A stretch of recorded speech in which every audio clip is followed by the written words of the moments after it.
마태복음 11장 본문입니다. 20절 이하의 말씀으로 고울들이 회개하지 아니하므로 라는 제목으로 은혜를 나누고자 합니다. 그림 한 장 볼까요? 뭐 하고 있는 그림인가요?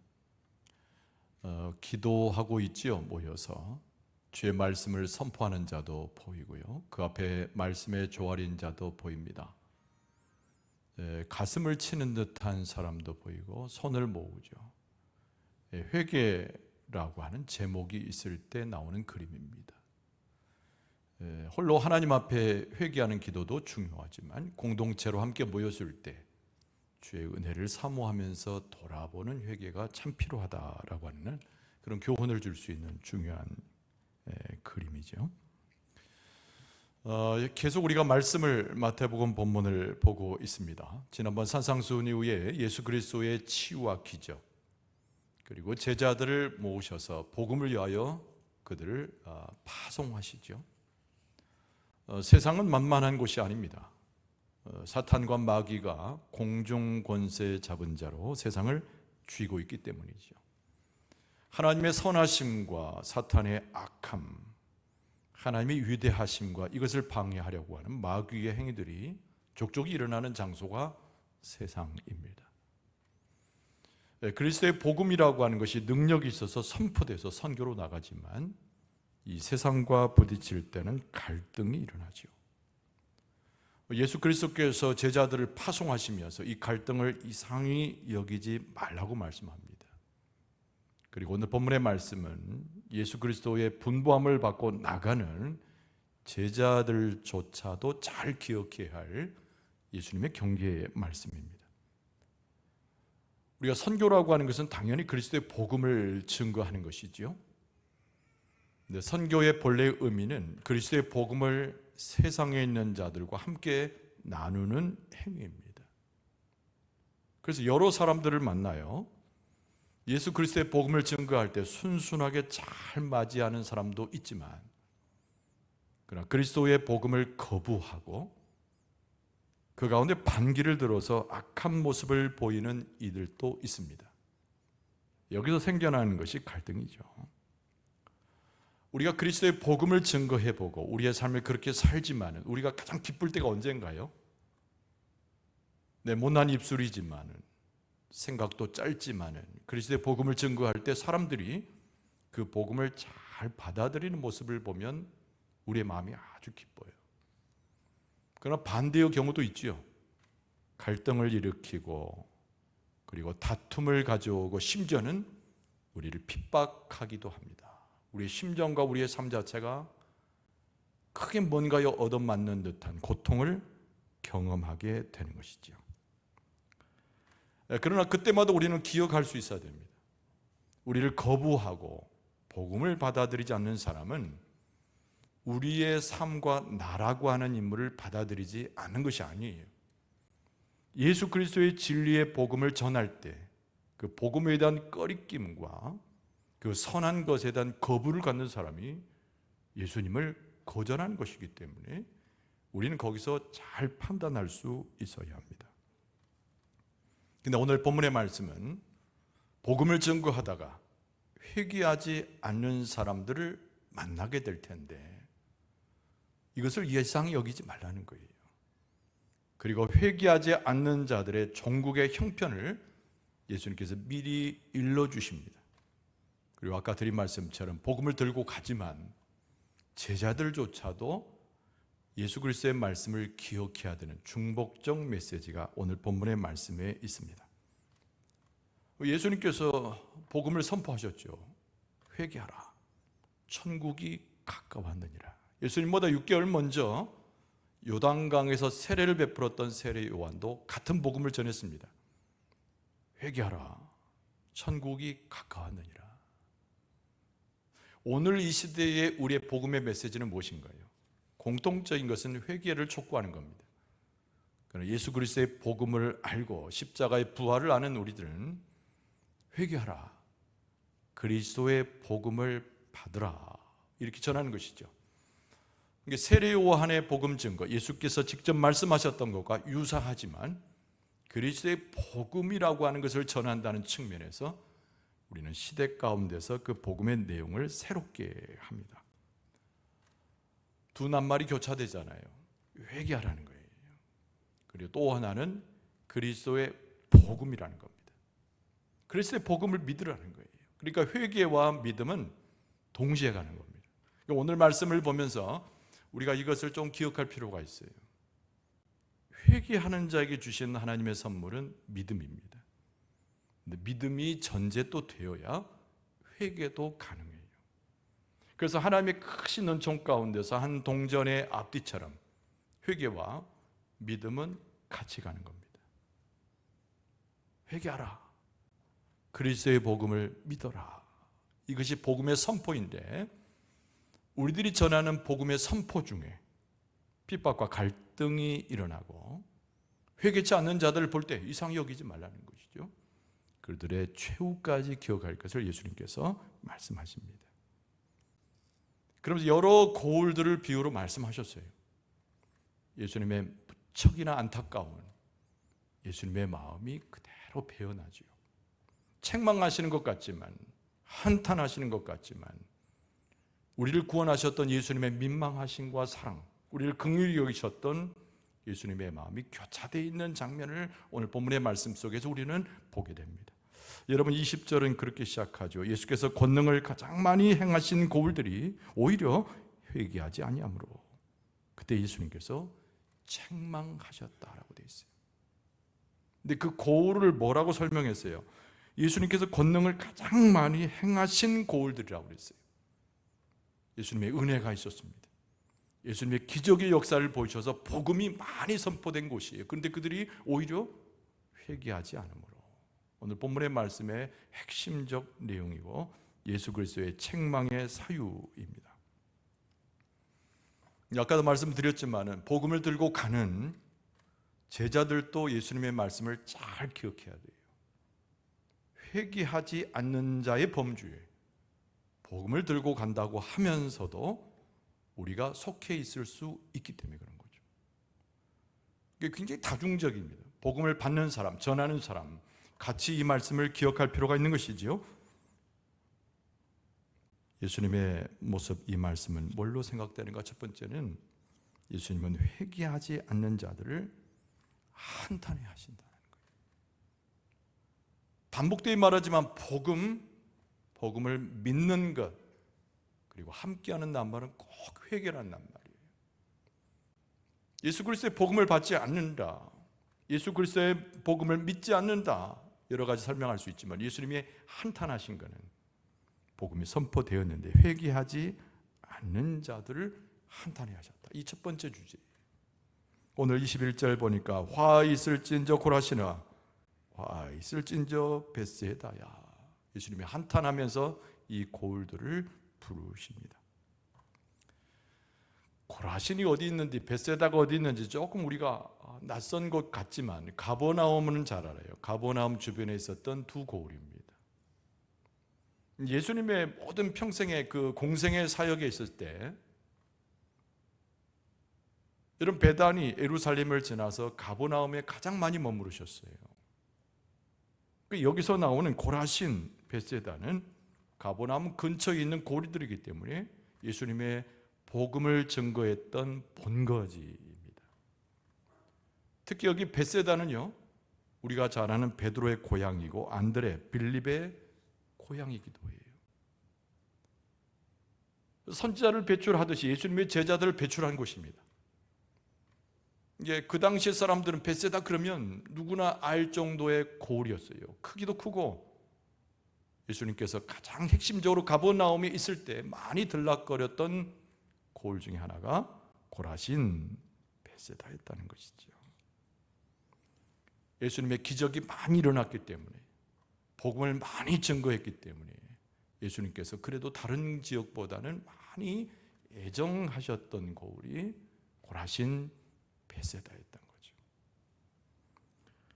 그런데 예수님의 기적이 많이 일어났고 예수님의 복음의 선포가 많이 일어났고 예수님께서 많이 머무르셨음에도 불구하고 예수님은 한탄하시면서 이 고울들의 회개하는 자가 적음으로, 복음을 받았음에도 불구하고 예수님의 사랑을 경험했음에도 불구하고 회개하지 않는 자들의 모습을 예수님께서 보시면서 한탄해 하신 거죠.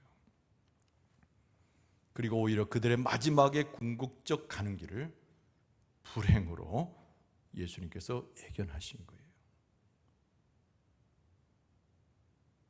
여러분, 공의로 다스리시는 하나님, 우리의 범죄를 징책하시는 하나님, 가만히 보면 회초리를 들어서 칠 때 마음이 시원하실까요? 자기 자녀의 종아리를 칠 때 부모의 마음이 아픈 것처럼 하나님의 마음이 아플 거란 말이에요. 고라신 벳세다의 패역, 예수님의 사랑에 대한 배반, 이런 것을 보면서 예수님의 마음이 너무 슬프신 거죠.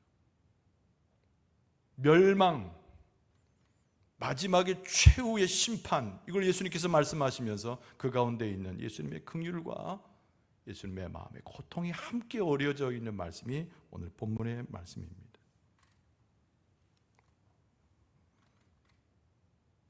오늘 본문의 말씀 속에서 우리는 첫 번째로 가질 수 있는 게 뭐라고요? 회개예요. 회개하지 않는 거. 회개.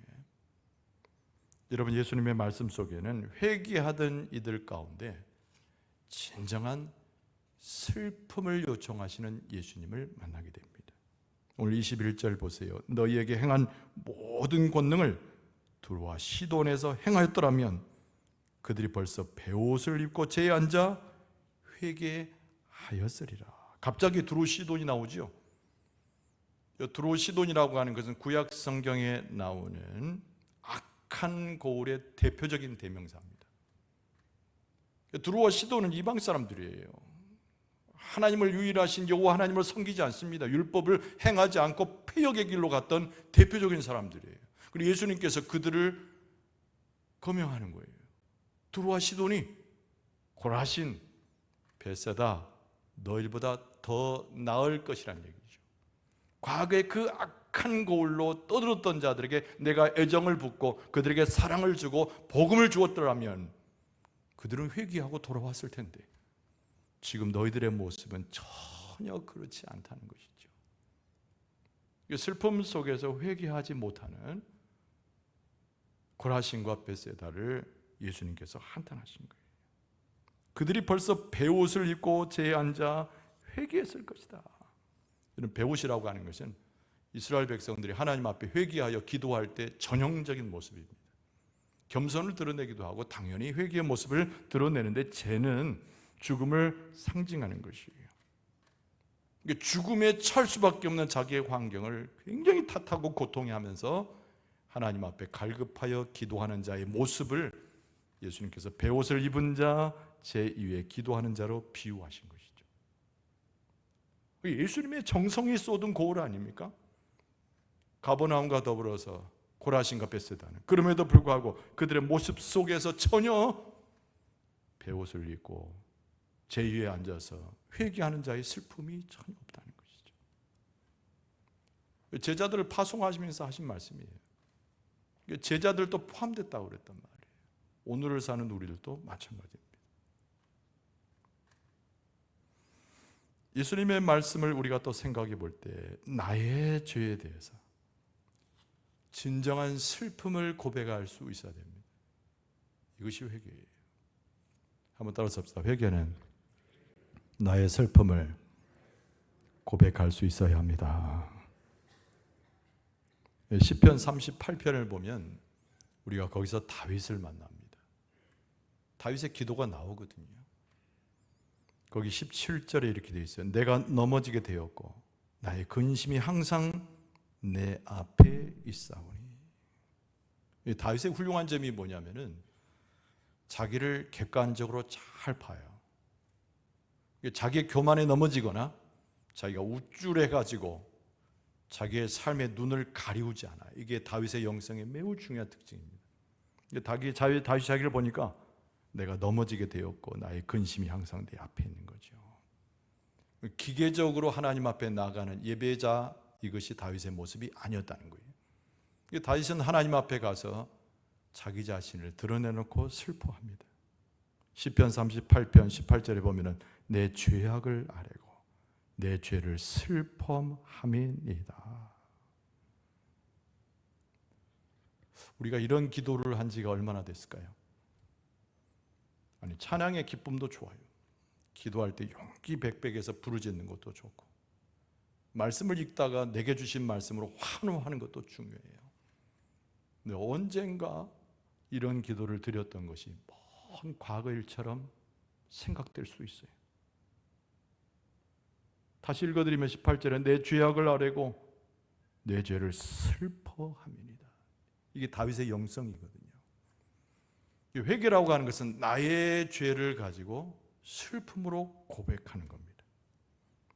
사도 바울이 고린도 교인들에게 편지 썼습니다. 고린도후서 7장에도 보면은 9절 10절 이하에 이렇게 말씀하여 내가 지금 기뻐하면 너희로 근심하게 한 까닭이 아니요 도리어 너희가 근심함으로 회개함에 이른 까닭이라. 너희가 하나님의 뜻대로 근심하게 된 것은 우리에게서 아무 해도 받지 않게 하려 함이라. 하나님의 뜻대로 하는 근심은 후회할 것이 없는 구원에 이르게 하는 회개를 이루는 것이요 세상 근심은 사망을 이루는 것이니라. 하나님의 뜻대로 하는 근심 하나하고 세상을 놓고 하는 근심을 딱 대조시켜 가지고 사도 바울이 고린도 교회에 편지하면서 비유로 설명을 했어요. 우리의 마음에 근심이 있고 우리의 마음에 고통이 있고 우리의 마음에 애곡이 있어야 되는데 세상 근심으로 하는 것은 다 사명이니까 의미가 없는 것이고, 중요한 것은 하나님의 뜻대로 하는 나의 애곡함과 슬퍼함과 근심이 우리에게 필요하다는 것이죠. 고린도 교인들 얼마나 많은 은사로 그들의 삶 자체가 즐거웠습니까? 고린도전서 12장을 보세요. 13장을 보세요. 근데 고린도 교인들은 언제부턴가 나뉘어지고 분열되고 서로 싸우고 난리가 났어요. 사도 바울이 편지하면서 우리가 하나님 앞에 통해 자복하여 기도한 때가 언제냐고 묻는 것이죠. 아까 그 다윗의 영성 그대로 말이에요. 우리의 근심이 세상 근심이었더냐? 먹고 마시는 것에 대한 근심이었더냐? 이 세상에 내가 걸려 넘어진 것에 대한 근심이었더냐? 그 근심은 전부 사망으로 가는다는 거예요.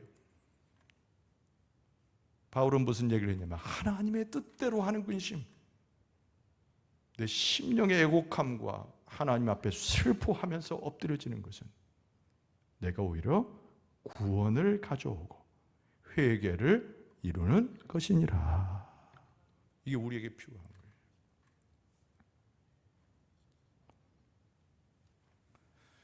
여러분, 성경 말씀은 회개에 대한 말씀을 많이 일러줬죠, 우리에게. 근데 중요한 것은 우리의 삶 자체로 회개를 이루어야 된다는 거예요. 예수께서 가버나움뿐만 아니라 벳세다 고라신에 계실 때 천국이 이루어지는 그 놀라운 현상을 삶으로 보여주셨잖아요. 근데 아무도 예수님을 따라가지 못했습니다. 제자들조차도 회개하지 않는 자들이었던 거죠.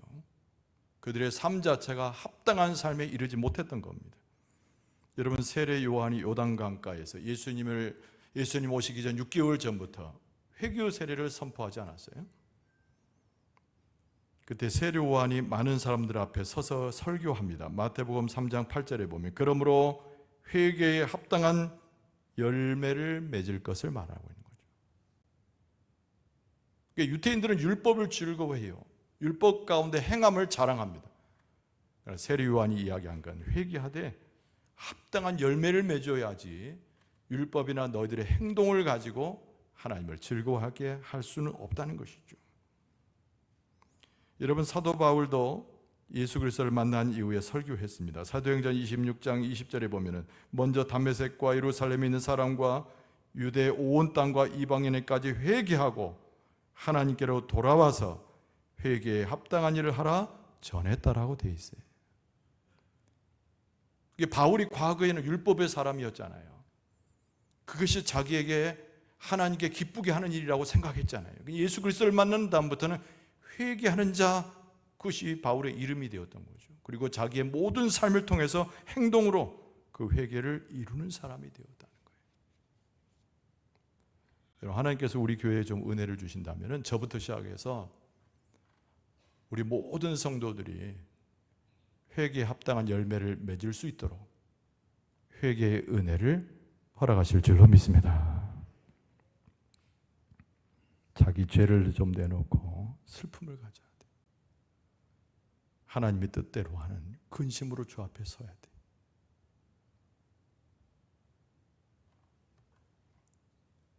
여러분, 두 번째 주제가 뭐냐면 예수님은 회개하지 않는 자들에게 다가올 형벌을 강력하게 경고하셨어요. 22절 말씀에 내가 너에게 이르노니 심판날에 두로와 시돈이 너희보다 견디기 쉬우니라. 이 두로와 시돈이 어디에? 두로와 시돈이. 그러니까 이 두로와 시돈도 이스라엘 북쪽에 있었던 옛날의 도시예요. 구약 성경에 엄청나게 악한 곳이죠. 예수님께서 말씀하시기를 여기서 가버나움과 더불어서 여기에 오는 고라신과 베세다를 말씀하실 때에 이들의 모습 속에 심판날을 예고하신 거예요. 그러면서 가버나움에게는 뭐라고 말씀하셨는가? 오늘 23절에 보면 가버나움아 네가 하늘에까지 높아지겠느냐? 음부에까지 낮아지리라. 내게 행한 모든 권능을 소돔에서 행하였다면 그 성이 오늘까지 있었으리라. 내가 너에게 이르노니 심판날에 소돔 땅이 너보다 견디기 쉬우리라 하시니라. 소돔 땅 이야기가 나와요. 가버나움 이야기하면서. 고라신 베세다는 어차피 우리가 잘 모르는 고을인데 가버나움은 잘 알잖아요. 예수 그리스도의 주렁주렁 열리는 복음의 열배가 있던 곳입니다. 제자들이 함께 머무르면서 그리스도의 복음을 증거할 때 많은 확증이 있었던 곳입니다. 그런데 예수님께서 뭐라고 말씀하셨냐면 그 가버나움에서조차도 복음을 듣고 회개하지 않는 사람을 한탄하면서 어떤 고울을 들어서 비유하시냐면 소돔 고모라 이야기예요. 오늘 고모라 이야기라고 나오지 않지만 소돔성이에요. 소돔성. 여러분, 구약의 대표적인 최악의 도시가 소돔성 아니겠습니까? 누가 거기서 살았어요? 아브라함의 조카 롯이 살았잖아요. 아브라함과 조카 롯이 헤어질 때 보기에 너무 좋았던 고을이 소돔과 고모라 아닙니까? 그것을 향해 갔는데 너무 죄악으로 너무 찌들려 있는 도시가 소돔과 고모라였단 말이에요. 의인 10명이 없어가지고 멸망당한 도시 아닙니까? 롯의 아내는 그 고을을 그리워하다가 소금 기둥으로 바뀌어졌지 않았습니까? 인간의 탐욕이 머무는 곳이에요. 하나님에 대한 부정한 도시예요. 가장 큰 죄악을 이야기할 때 소돔성의 이야기를 꼭 하게 되어 있습니다. 예수님의 사랑을 입고 예수님의 복음의 본거지였고 제자들이 활동했던 가버나움을 소돔성보다 더 못한 고을로 예수님께서 비유하여 말씀하고 계시는 거죠. 그리고 마지막 날 심판 때에 오르게 될 때 회개하지 않으면 소돔성이 멸망했던 것보다 더 가혹한 형벌 가운데 죽고 멸망할 것을 예수님께서 말씀하신 거예요. 가버나움 얘기구나. 고라신 베세다 이야기구나. 우리하고 아무 상관이 없네. 2000년이 지난 지금 우리가 예수님의 말씀을 듣고 있지 않습니까? 2000년이 지난 지금 우리는 하나님께서 교훈하시는 은혜가 무엇인지, 복음의 능력이 무엇인지, 회개가 무엇인지를 돌아보고 있지 않습니까? 우리에게 주신 말씀이거든요. 공식적으로 1885년도 언더우드 선교사가 아펜젤러와 더불어 들어왔죠. 그때를 시기로 봐도 140년의 역사가 흘렀어요. 하나님이 얼마나 조선 땅 우리나라를 그렇게 사랑하셨으면 그 꽃다운 청춘의 선교사들을 보내셨을까요? 그들의 헌신과 죽음에 가까운 희생 속에서 이 땅에 복음의 씨앗이 떨어졌던 거죠.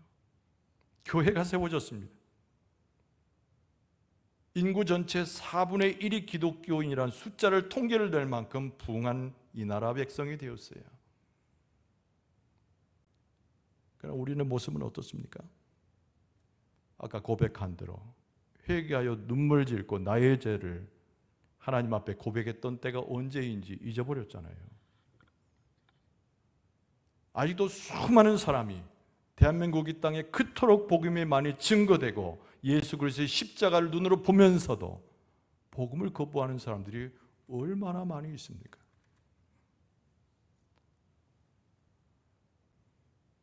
지금 세계를 돌아다녀 보세요. 예수님 이름 한 번도 듣지 못한 종족이 엄청나게 많아요.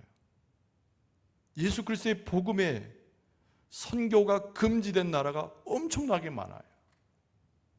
예수님의 오늘 본문의 말씀의 비유에 의하면 그리스도의 복음을 받고 씨를 뿌리고 교회가 성장하고 엄청난 숫자의 기독교인을 모은 대한민국 이 땅이 회개하지 않으면 복음을 듣지 못했던 참 후미진 지역에 있는 사람보다 몇 배의 몇십 배의 형벌을 경험할 것이라는 예수님의 경고의 말씀이에요. 성주순례를 가보신 분들은 알 거예요. 두루와 시돈이 있습니까? 고라신, 벳세다, 가버나움이 남아 있습니까?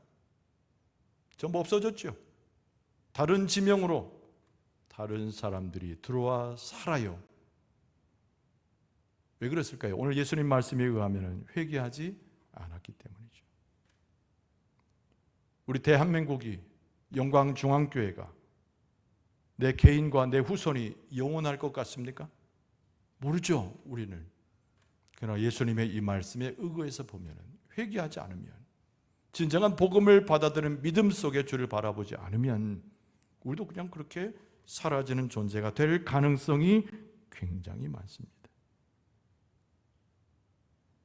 마태복음 13장 49절 이하에 보면 세상 끝에도 이러하리라. 천사들이 와서 의인 중에서 악인을 갈라내어 풀무불에 던져 넣으리니 거기서 울며 이를 갈리라. 이 우리에게 주시는 하나님의 말씀, 예수님의 말씀의 핵심적인 우리의 최후에 대한 예언의 말씀이에요. 이 말씀은 오늘 듣고 이 말씀을 듣고 있는, 이 말씀을 함께하고 있는 우리에게 지금 당장 뭐 하라고요? 회개하라는 거예요. 할렐루야.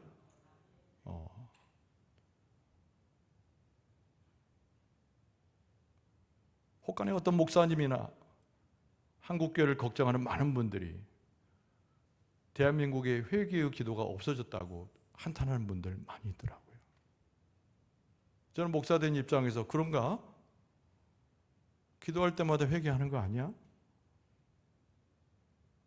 근데 예수님의 이 말씀을 보면은 지금도 우리에게 회개하라고 말씀하시는 예수님의 음성을 듣지 못하는 아무런 우리의 귀와 우리의 심령을 고백지 않을 수가 없다는 거죠.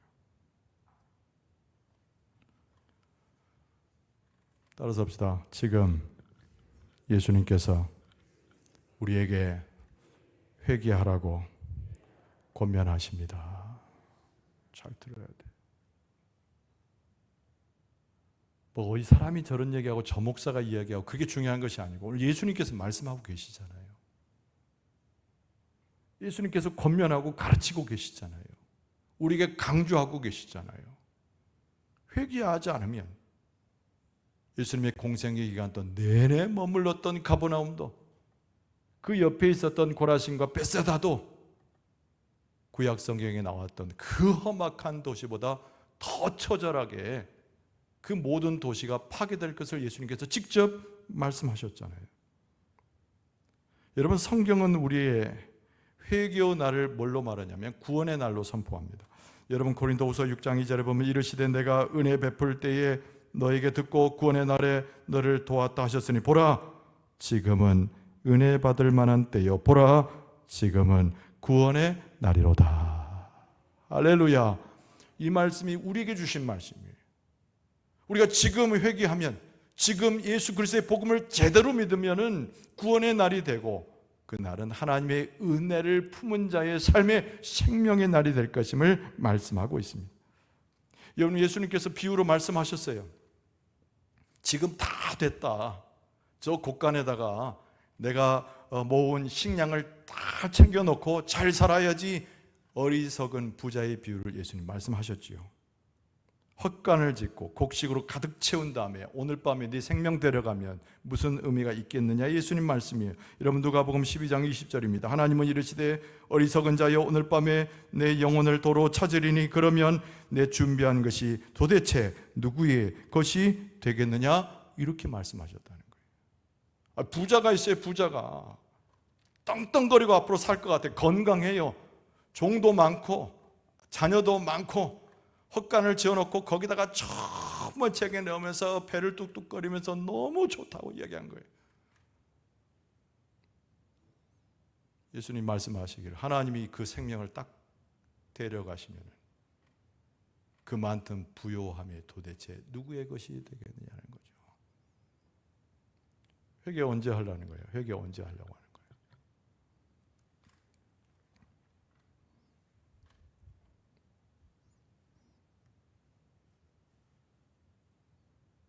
오늘은 구원의 날이고 내일 회개하면 늦을 것이라는 말씀이에요. 여러분 오늘 밤에 회개의 은혜가 여러분과 저에게 충만할 줄로 믿습니다. 복음을 들려줘도 거부하는 자들이 있을 것이다. 예수님께서 제자들을 파송하시면서 경계하여 말씀하신 거예요. 그런데 그들의 마지막은 무서운 형벌일 것임을 말씀하죠. 지금 우리는 어떤 상태에 있는가? 오늘 이 예배 가운데 나온 분들은 예수 그리스도의 진리의 말씀, 복음의 말씀을 믿는 분들이에요. 그렇습니까? 믿는 분 그렇습니까? 근데 중요한 것은 우리가 뭘 자꾸 놓치죠? 회개하는 걸 놓치는 거예요. 믿긴 믿는데, 그래서 예배하는데, 우리의 삶을 믿는 자의 삶처럼 살아가는데 뭘 자꾸 놓쳐요? 회개하지 않으니까. 우리의 입술에서, 우리의 심령에서, 우리의 삶에서 그리스도의 복음을 절대 증거하지 않는 겁니다. 예수님 옆에 3명의 제자가 있었잖아요. 함께 동고동락했습니다. 먹고 마셨습니다. 천국의 비밀을 알았어요. 그런데 그들이 움직여서 파송되어 나가기까지는 얼마나 힘든 과정이 있었는지 예수님께서 회개의 의미를 일러주신 겁니다. 오늘 설교소에 대해 말씀드린 대로 회개와 믿음은 동전의 양면과 같다 그랬어요. 믿음이 있기 때문에 예배하고, 믿음이 있기 때문에 말씀을 듣고, 믿음이 있기 때문에 모여있지만은 회개하지 않으므로 복음을 증거하는 데는 부족한 거예요. 너무 중요한 거예요. 여기에 서 있는 저와 그리고 함께 예배하는 여러분들에게 회개의 영으로 충만케 돼서 회개로, 구원으로, 은혜로 나아가게 될 줄로 믿습니다. 오늘 본문의 말씀의 예수 그리스도의 말씀은 너무나 엄연하고 지금도 우리에게 해당되는 예수님의 예언의 말씀입니다. 마지막 때가 가까이 오고 있어요. 우리가 결국은 삶에서 먹고 마셔야 되죠. 물론 우리가 행해야 될 것도 행해야 돼요. 그런데 가장 우선순위로 우리가 주님의 말씀에 순종한다면 복음을 증거하는 것인데, 복음을 증거하는 힘을 얻는 것에는 쥐꼬리만한 믿음에서 나오는 것이 아니라 회개하는 영에서 복음을 증거하는 힘이 나온다는 거예요. 여러분, 하나님께서 우리 교회를 그렇게 변화시켜 주실 줄로 믿습니다. 여러분과 저를 그렇게 복음 전도사로 나아갈 수 있도록 역사해 주실 줄로 믿습니다. 이 시간 우리가 기도하게